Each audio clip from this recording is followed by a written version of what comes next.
Hello, Fernley. This is your Mayor, Roy Edgington, with an update regarding the June 3rd City Council meeting. Sheriff's Office was present and provided stats and gave a brief update on what is happening in Fernley. He stated there was shots fired at the Comfort Suites. The suspect is in custody, and they do not believe he had any ties to any rioters or problem. However, there were drugs and alcohol involved. Hard to believe. There were no other reports of protesting or rioting in Fernley. There were 5 vehicles that were stolen from the new Dodge dealership. Most of the vehicles have been recovered. There were 2 public hearings. Council adopted a resolution for temporary inter-fund loan from the general fund to the grants fund. This is a routine housekeeping deal that we do every year by law. This is an item that needs to be completed each year. When the city has grants, they are reimbursable and need to be paid up front from the general account. Once a request for reimbursement is made, there is a transfer from the grants fund back to the general account. Council also adopted a resolution to update the development fee schedule. There was no increases in the fees, but there was need to be adjustments to reflect the changes that were made in the development code that was recently adopted. In addition, the council approved a moratorium of understanding, which is called an MOU, between the city of Fernley and Mark IV Capital. This agreement is to allow an application for federal grants for the construction of the Nevada Pacific Parkway extension. The developer will provide the necessary funds to have the grant written. If the grant is successful, and further agreement between the city and developer will need to be completed for the project. The city wants to ensure that this does not cost the city any money and it doesn't take away from any of the other projects that are set to be completed. An update was provided on the COVID-19 response. There was discussion about City Hall reopening. Kudos to staff, especially facilities personnel, for the installation of all the necessary equipment and materials. There were also discussions regarding utility shutoffs and when the city might move forward with doing this. The city has not been shutting off utilities and has been working with residents for payment plans. At this time, there are several accounts that are between 1 to 4 months in past due.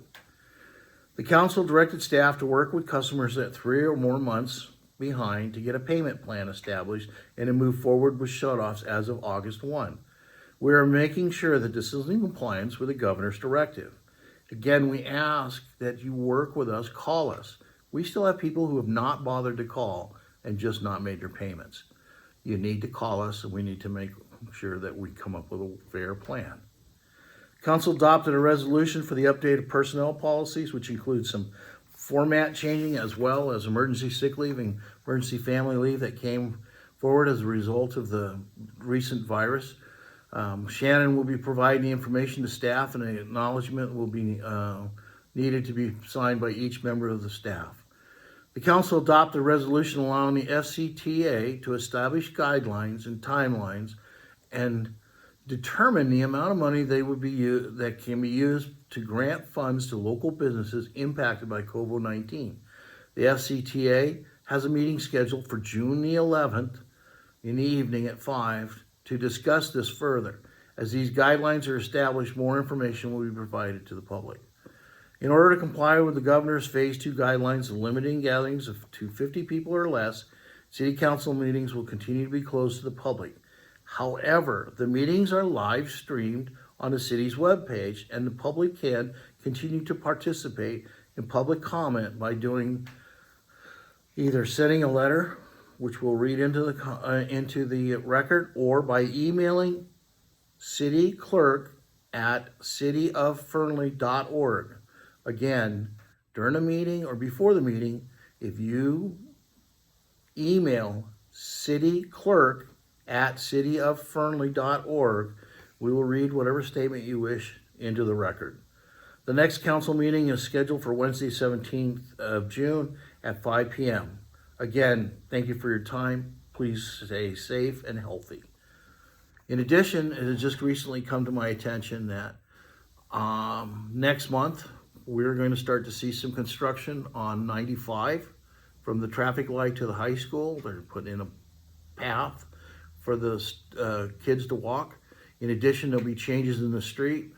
Parking at the in-town park will be changed from chevron parking, where you go in at an angle, to parallel parking. So we will lose parking spaces there. I ask that you remember that Nevada grows many things from cattle to alfalfa. We also grow traffic cones, and we ask for your patience with NDOT or with our own staff when we're doing projects. You can anticipate seeing traffic cones and some work on that road. Please be patient and understand it is to improve that roadway, provide a safer walkway for the kids, and to improve parking at the park.